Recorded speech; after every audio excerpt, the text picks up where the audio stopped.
Hello everyone. तो आज हम लोग स्टार्ट करने जा रहे हैं क्लास 6 का NCERT first chapter short notes में। मतलब जो हम पूरा बुक रीडिंग दिए थे उसके बाद जो हमको पॉइंट इम्पोर्टेंट लगा उसे बस मैंने नोट किया है। तो वो है भोजन। पहला चैप्टर है भोजन, यह कहाँ से आता है। तो उसमें था खाद्य संगठक और स्रोत। तो इसमें संगठक क्या होता है? संगठक होता है भोजन बनाने के लिए हमें कई चीज़ों की आवश्यकता होती है, जैसे कच्ची सब्जियां, नमक, मसाला, तेल और पानी आदि, इन्हें ही संगठक कहते हैं। तो संगठक किसे कहते हैं? भोजन बनाने के लिए हमें कई चीज़ें की आवश्यकता होती है जिन्हें हम संगठक कहते हैं, जैसे कच्ची सब्जियां, नमक, मसाला, तेल और पानी आदि, इन्हें ही संगठक कहते हैं। उसके बाद है खाद्य पदार्थ। खाद्य पदार्थों के स्रोत। खाद्य पदार्थों के स्रोत में जिन जिन चीज़ों से हम अपना भोजन प्राप्त करते हैं उन्हें ही खाद्य पदार्थों का स्रोत कहते हैं। जिन जिन चीज़ों से हम अपना भोजन प्राप्त करते हैं उन्हें ही खाद्य पदार्थ कहते हैं। हम खाद्य पदार्थ को दो स्रोत से प्राप्त करते हैं। पहला है पौधों से प्राप्त खाद्य पदार्थ, गेहूँ, चावल, वनस्पति तेल, सब्जी, ये सब है। दूसरा है जंतुओं से। दूसरा क्या है? जंतुओं से खाद्य पदार्थ। जंतुओं से प्राप्त खाद्य पदार्थ अंडा, मांस, दूध, दही, मछली और पनीर इत्यादि। कच्ची सामग्री क्या होता है? कच्ची सामग्री खाद्य पदार्थों को बनाने के लिए जिन जिन संगठकों का प्रयोग करते हैं उसे ही क्या कहते हैं? उसे कच्ची सामग्री कहा जाता है।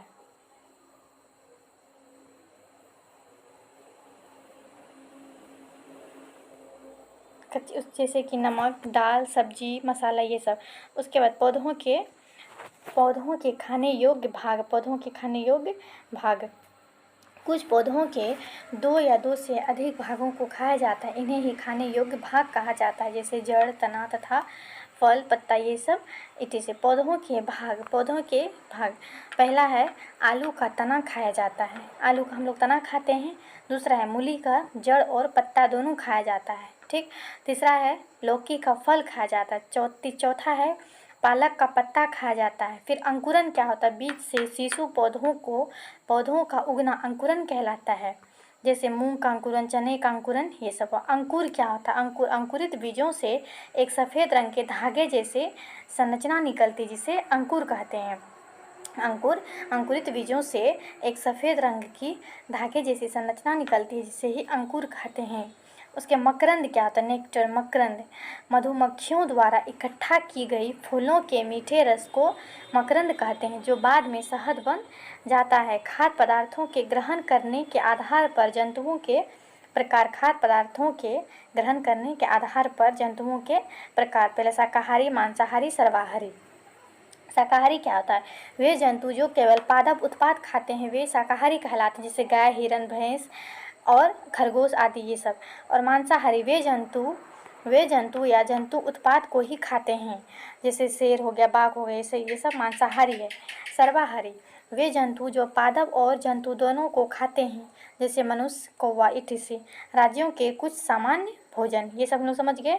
उसके फिर आते हैं राज्यों के कुछ सामान्य भोजन, जैसे कि क्षेत्र या राज्य में देखते हैं तो पंजाब, जैसे कि पंजाब में मक्के की रोटी खाया जाता है। मक्के की रोटी, सरसों का साग, ये सब है वहाँ का अन्न का व्यंजन में। और दाल में वहाँ पे खाया जाता है राजमा, मतलब फेमस है राजमा। और सब्जी में सरसों का साग। और अन्य व्यंजन में जैसे दही हो गया, घी हो गया, ठीक। उसके आंध्र प्रदेश में ज़्यादा प्रसिद्ध है चावल और अरहर का दाल तथा रसम या चारू, पता नहीं क्या होता है चारू, जो बुक में था।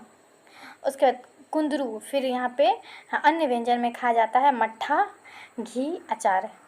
तो इसी तरह आप लोग का ये चैप्टर कंप्लीट होता है। और एक नोट आउट किए थे, हमारे भोजन के मुख्य पोषक तत्वों के नाम कार्बोहाइड्रेट, प्रोटीन, वसा, विटामिन तथा खनिज लवण है।